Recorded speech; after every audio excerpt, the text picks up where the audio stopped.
नमस्कार।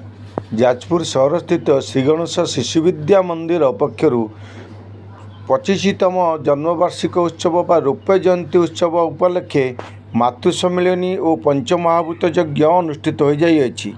प्रातरु ब्रह्माकुंडरू कलश अणाई सूर्य पूजा एवं यज्ञ होम आदि कार्य समापन करा जाइथिला।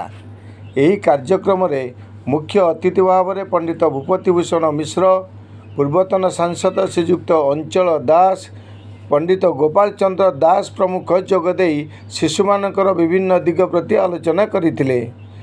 विद्यालयर सभापति श्री तपन महारण्य शर्मा सभापतित्व करथिला बेले प्रधानाचार्य प्रभाती बेहुरा अतिथि परिचय एवं प्रारंभिक सूचना प्रदान करथिले।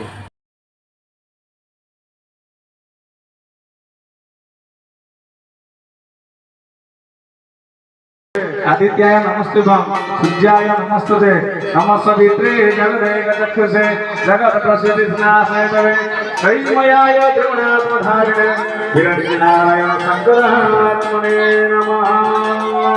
ओम उदय ब्रह्मरूपं मध्याह्ने महेश्वर अष्टमाने स्वयंकृष्ण देवीदस्तं प्रकीर्तितः ह्रीं हंसः